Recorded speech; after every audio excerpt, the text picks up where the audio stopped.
Selamat pagi, salam sejahtera. Ini satu kejutan berita daripada Khairy Jamaluddin, yaitu Khairy Jamaluddin masih mahu jadi Perdana Menteri walau kini tanpa parti. Wah, ini memang mengejutkan kita semua. Bagaimana seorang ahli politik boleh menjadi Perdana Menteri tanpa parti? Namun demikian, ada ulasan khas tentang itu yang boleh kita lontarkan buat renungan kita semua. Sekali lagi, Khairy masih mahu jadi Perdana Menteri walau kini tanpa parti. Bekas Ketua Pemuda UMNO Khairy Jamaluddin masih menaruh harapan beliau boleh mencapai cita-cita menjadi Perdana Menteri pada masa hadapan. Bagaimanapun, bekas Menteri Kesihatan itu kini tidak berparti selepas dipecat UMNO Jumaat lalu, mengakui tidak pasti bagaimana beliau boleh mencapai hasratnya itu. Sebelum kita teruskan, kita ulas sedikit tentang kalau Khairy Jamaluddin jadi Perdana Menteri, apa jadi? Boleh atau tidak? Mampukah Khairy Jamaluddin jadi Perdana Menteri atau layakkah Khairy Jamaluddin menjadi Perdana Menteri? Saya secara pribadi, saya amat mengagumi cara kepimpinan Khairy Jamaluddin. Beliau secara keseluruhannya seorang pemimpin yang luar biasa.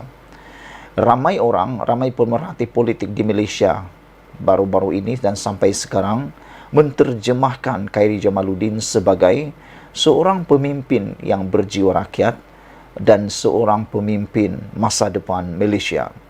Dia adalah aset besar untuk Malaysia, dan oleh sebab itulah saya optimis dan saya tidak ragu-ragu mengatakan Khairy Jamaluddin adalah pemimpin yang layak menjadi Perdana Menteri. Selain beliau, siapa lagikah yang layak menjadi Perdana Menteri seterusnya di dalam UMNO? Saya fikir masih ada, tetapi untuk jangka masa yang pendek kita fikirkan yang paling layak ialah Khairy Jamaluddin.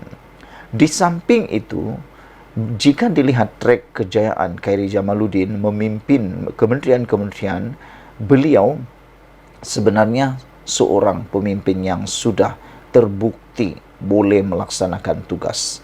Tugasan beliau yang paling besar ialah menyelenggara dan juga menjalankan kerja dalam Kementerian Kesihatan memerangi pandemik COVID-19. Lihat saja ketika berlakunya transisi perubahan kepimpinan dan juga ketika berlakunya kegagalan dalam menangani pandemik pada peringkat awal, orang yang diangkat menggantikan menteri sebelum itu ialah Khairy Jamaluddin. Maknanya Khairy Jamaluddin adalah yang terpilih.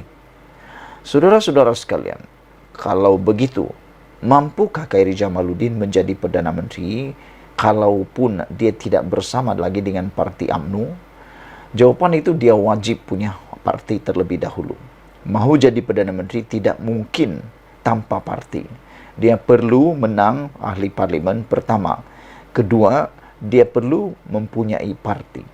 Jadi dengan itu, saya beranggapan Khairy Jamaluddin pasti akan membuat parti yang baru, dan dia tidak akan masuk parti yang lain. Karena mungkin Anda fikir mudah saja Khairy Jamaluddin masuk parti Bersatu, parti DAP, ataupun parti PKR, parti Amanah, parti Gerakan dan sebagainya. Namun kita harus sedar, Khairy Jamaluddin satu ancaman buat parti mana-mana yang dia masuk. Bukan karena Khairy Jamaluddin jahat, bukan karena dia adalah ancaman yang jahat, tetapi dari segi persaingan seniority.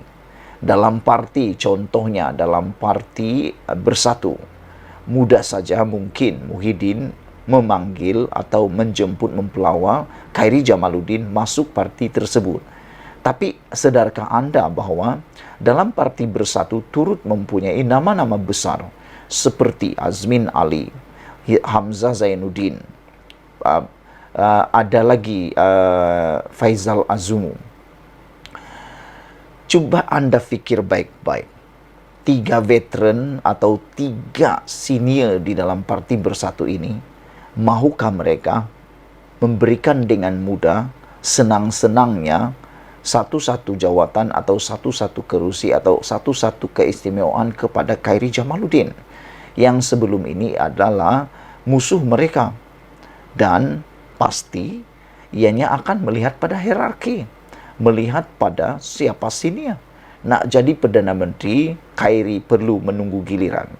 Saya yakin selain daripada Muhyiddin Yassin yang turut mahu jadi Perdana Menteri kali kedua, ada lagi Hamzah Zainuddin yang juga sekarang ini sudah pun menjadi Ketua Pembangkang. Ini bermaksud selepas dia jadi Ketua Pembangkang, selepas Muhyiddin kalau tak jadi Perdana Menteri atau telah pun tak mahu lagi jadi Perdana Menteri, Hamzah Zainuddin lah yang paling layak. Di samping itu, jawatan timbalan Presiden Parti Bersatu sedang dipegang oleh Faizal Azmu atau Peja.